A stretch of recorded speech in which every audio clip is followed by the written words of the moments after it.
Hello दोस्तों, चंद्रानु कला गुरुकुल में आज आपका स्वागत है। तो आज का जो टॉपिक रहेगा वो कला के तत्वों के बारे में है। तो एलिमेंट्स ऑफ आर्ट, कला के तत्व इंग्लिश में बोलते हैं एलिमेंट्स ऑफ आर्ट। तो इनकी संख्या कितनी है? तो संख्या में इनकी संख्या जो रहेगी वो छः रहेगी। और कला के तत्वों के वो कौन कौन से नाम है, वो कौन कौन से तत्व हैं 6 संख्या में, वो आपको बताते हैं।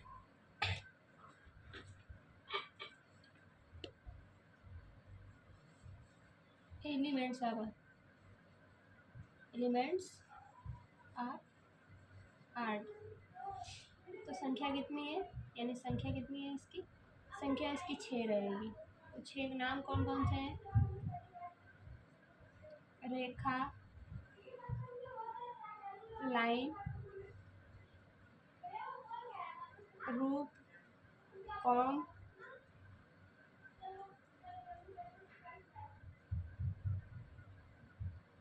वर्ण, कलर। तो पहला रेखा रहेगा, दूसरा रूप रहेगा, तीसरा वर्ण रहेगा, चौथा, पांचवा, छठा, तीसरा तान यानी कि टोन, चौथा पोत जिसको हम टेक्सचर बोलते हैं, TEX टेक्सचर। इसके बाद लास्ट जो रहेगा वो अंतराल रहेगा। अंतराल को स्पेस बोलते हैं। और रेखा सामान्य सी भाषा में रेखा इज लाइन। रूप आप सब समझते हैं, रूप को फॉर्म के नाम से जानते हैं, या रूप को आकार भी बोल सकते हैं। वर्ण का मतलब होता है कलर यानी कि रंग। तान होता है टोन। पोत को बोलते हैं टेक्सचर, नहीं तो इसका अन्य नाम बयन भी है। बयन।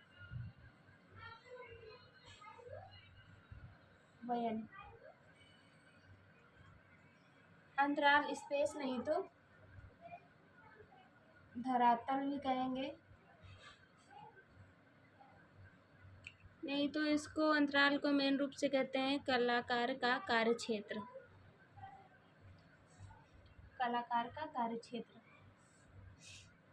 तो आज आपको पहले एलिमेंट्स के बारे में जानकारी देते हैं। तो कौन सा एलिमेंट्स है जो पहला है, फर्स्ट नंबर पे आता है?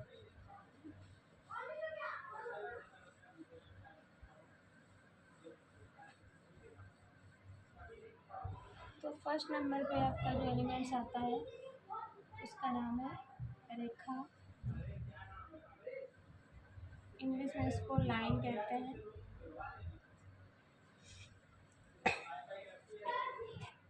रेखा को इंग्लिश में लाइन कहते हैं। हाँ, सबसे पहले बताते हैं कि रेखा है क्या। तो रेखा का स्वरूप कहाँ निर्धारित होता है, कहाँ से रेखा तैयार होती है, वो आपको बताते हैं। तो एक शब्द आएगा जिसको हम ड्राइंग बोलते हैं या हिंदी में अंकन बोलते हैं, या तो ड्राइंग बोलते हैं, उसी को हम अंकन भी बोलते हैं। और ड्राइंग का अर्थ क्या होता है वो बताते हैं आपको। तो ड्राइंग के बारे में बताते हैं। DRAWING। ड्राइंग को हिंदी में अंकन कहते हैं।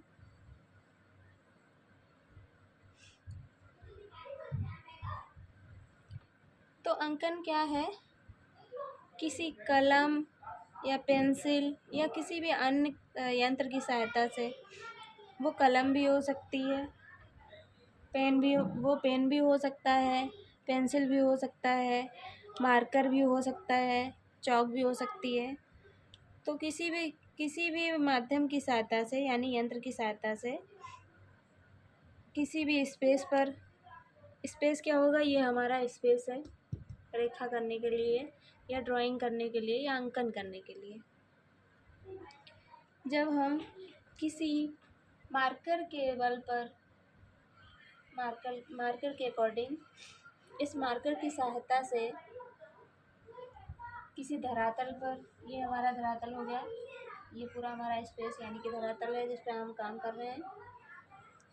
तो चिन्ह छोड़ते जाना, जैसे कि मेरे मेमोरी ड्राइंग में आ रहा है कि मुझको एक स्ट्रेट लाइन करनी है, तो हम स्ट्रेट लाइन के लिए एक चिन्ह छोड़ते जाएंगे।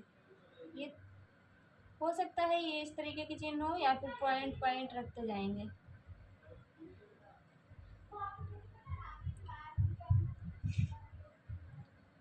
तो ये हम मार्क लगाते जाते हैं, तो हमको क्या महसूस हो रहा है कि ये हमारा अंकन हो रहा है, यानी कि इस मार्क की वजह से हमको रेखा का आभास हो रहा है। तो ये हमारी स्ट्रेट लाइन हो रही है।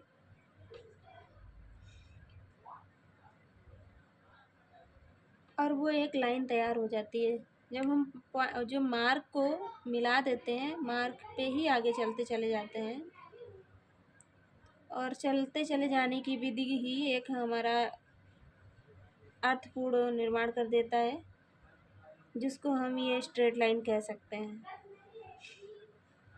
और जब ये प्रक्रिया काफ़ी देर तक, जैसे कि ये स्ट्रेट लाइन होगी, और यही प्रक्रिया हमने स्ट्रेट लाइन में काफ़ी देर तक चलाते रहे, ये चलाते रहे इस टाइप से, तो ये लाइन ड्राइंग हो जाती है और लाइन ड्राइंग का विकास हो जाता है। यानी कि हम दो बिंदु रखते हैं, या दो बिंदु नहीं रखते, या एक बिंदु रखते हैं, या फिर बिंदुओं के सहारे पे चलते हैं, या फिर इन सारे बिंदुओं को मिलाते जाते हैं, या फिर दो बिंदु रख के ये दो बिंदुओं को मिलाते रहते हैं, तो ये हमारी रेखा का निर्माण होता है। और रेखा का अस्तित्व हमारे सामने आता है। अभी आपको बताते हैं रेखा क्या होता है, रेखा होता क्या है। कुल मिला के अभी हमने आपको बताया एज एग्जाम्पल की सहायता से कि एक यंत्र यानी कि मार्कर की सहायता से, वो पेंसिल भी हो सकती है। तो जब हम अंकन करते हैं, आभास मात्र अंकन या बिंदु मात्र अंकन, हमको यहाँ पे क्या बनाना आ रहा है। अगर हम रेखा का आभास यानी विकास करेंगे तो उस पर लाइन करेंगे, लाइन, तो लाइन ड्राइंग हो जाएगा ये। अगर इसी को हम लगातार क्रमानुसार बढ़ाते जाएंगे तो ये रेखा का विकास बढ़ता जाएगा, यानी क्रम बाई क्रम ये बढ़ता चला जा रहा है। तो ये रेखा बन रही है हमारी, और रेखा बनकर हमारे सामने उभर रही है। अभी आपको रेखा की परिभाषा के बारे में बताते हैं। तो रेखा की परिभाषा क्या है वो बताते हैं। रेखा की परिभाषा अभी अंकन के बारे में बताया था, अभी परिभाषा के बारे में बताएंगे। तो साधारण भाषा में कहा जाता है कि दो बिंदुओं या दो सीमाओं के बीच की दूरी जो है, उसके बीच में एक गति निर्देशित होती है। जैसे कि नॉर्मल भाषा में ये भी कह सकते हैं, दो बिंदुओं के बीच की दूरी को रेखा कहते हैं। तो दो बिंदु यानी कि दो बिंदु कौन कौन से रहेंगे, एक बिंदु, दो बिंदु, इन दोनों के बीच की दूरी हमको एक रेखा का आभास दिलाती है।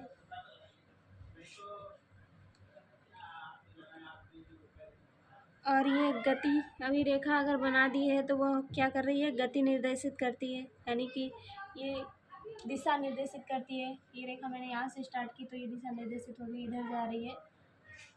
और गति भी है इसमें, क्योंकि वो बढ़ती हुई आगे प्रतीत हो रही है। लेकिन कला के अंतर्गत, जो कला की बात करते हैं हम, आर्ट के लाइन पे बात कर रहे हैं, रेखा का एक प्रतीकात्मक महत्व है।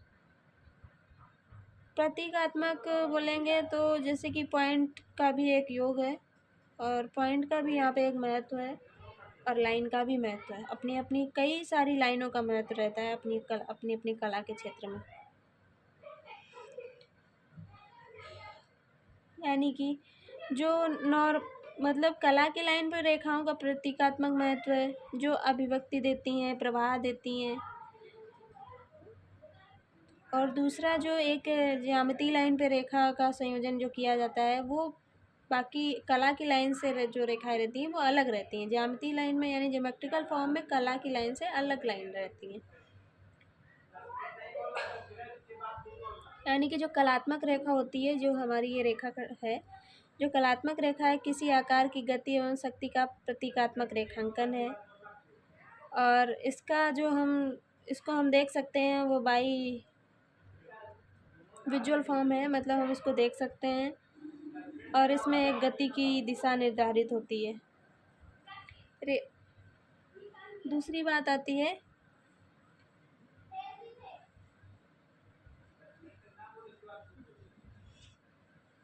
परिभाषा के अंतर्गत सिर्फ इतना ही कहेंगे कि दो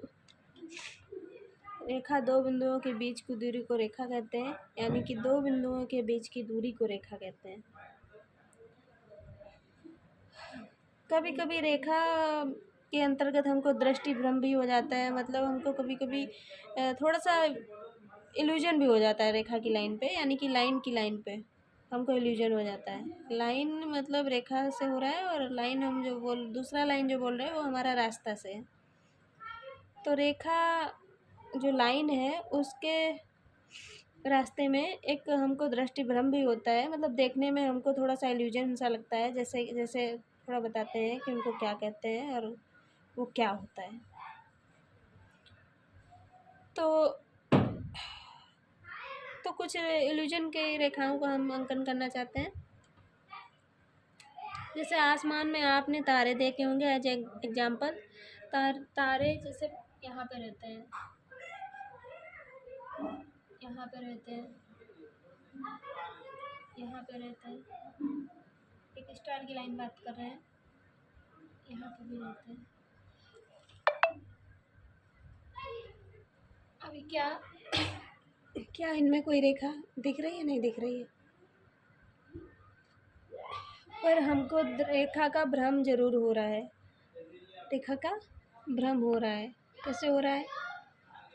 जब हम आकाश में देखेंगे तो भ्रम मेरा इस प्रकार होगा कि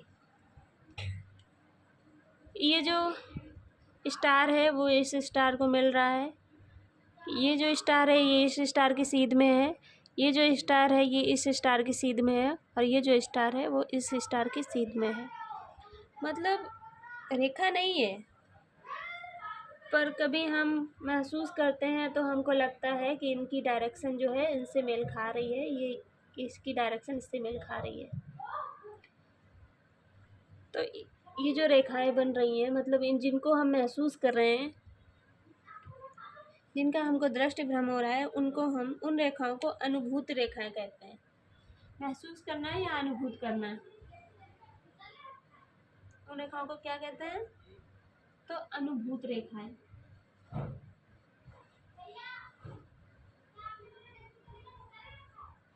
अनुभूत रेखाएं, क्योंकि हमको अनुमान होता है, मतलब जिसको हम अनुमान लगा सकें कि ये रेखा इधर होगी, ये यहाँ पे होगी, ये यहाँ पे होगी, या ये इससे जुड़ी होगी, या ये फिर इससे जुड़ी होगी, मतलब कुछ भी अनुमानता हम कोई भी आकार का निर्माण कर सकते हैं रेखा के द्वारा। तो इसको अनुभूत रेखा कहते हैं। अनुभूत रेखा मतलब फेल्ट लाइन, जो हमको दिखाई नहीं देती है।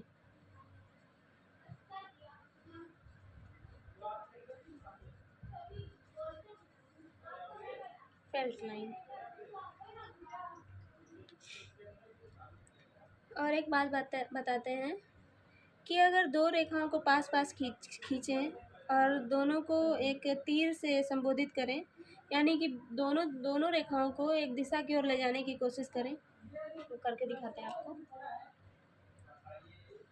ये दो रेखा खींचते हैं, ये भी यहाँ तक है, ये भी यहाँ तक है, ये भी यहाँ तक है, ये भी यहाँ तक है, ठीक है। तो दोनों की लंबाई बराबर रखते हैं, लेकिन एक एग्जाम्पल के तौर पे हम थोड़ा कुछ करके दिखाते हैं। एक गति की ओर बढ़ाने को लेकर इसमें एक चिन्ह लगा देते हैं, और उसमें दौड़ने का भ्रम उत्पन्न किया जा सकता है, यानी आगे बढ़ने का भ्रम उत्पन्न किया जा सकता है, जिसमें दोनों रेखाएं हैं तो बराबर, लेकिन जब हम उसमें चिन्ह लगाएंगे तो उसमें एक छोटी और एक बड़ी दिखेगी। यानी चिन्ह लगाते हैं, पहली रेखा इतनी है तो इसको हम इधर की ओर चिन्ह लगाते हैं और इसको हम इधर की ओर चिन्ह लगाते हैं। ये दोनों सेम हो गए। इसको हम इधर की ओर चिन्ह लगाते हैं और इसको हम इधर की ओर चिन्ह लगाते हैं।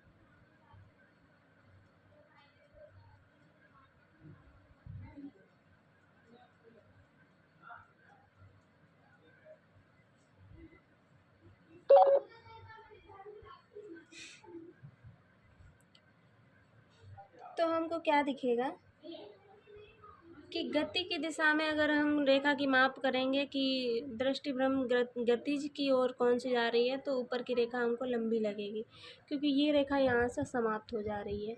ये सिर्फ चिन्ह है, ये रेखा यहाँ से समाप्त हो जा रही है और यहाँ पे चिन्ह लगने के कारण ये रेखा बढ़ रही है, आगे की ओर बढ़ती हुई प्रतीत हो रही है। तो ये रेखा के द्वारा दृष्टिभ्रम उत्पन्न किया जा सकता है। एक तो ये रेखा के द्वारा दृष्टिभ्रम है। एक एग्जाम्पल, पहला एग्जाम्पल ये है, यानी अनुभूत रेखाएं, मतलब हमको दिखती नहीं पर अनुभूति की जा सकती है। और एक ये रेखा है। दूसरा एग्जाम्पल ये रेखाओं का है कि मार्क लगा देने से, एक मार्क लगा देने से हमको दो बराबर रेखाओं को छोटा बड़ा अनुमान होता है।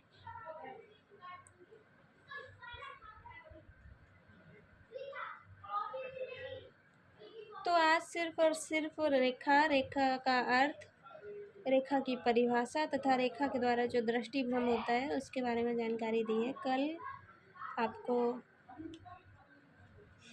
रेखा से जुड़ी से संबंधित जानकारी के लिए पार्ट 2 तैयार करेंगे आपके लिए, और आपको वो उसकी जानकारी कल देंगे।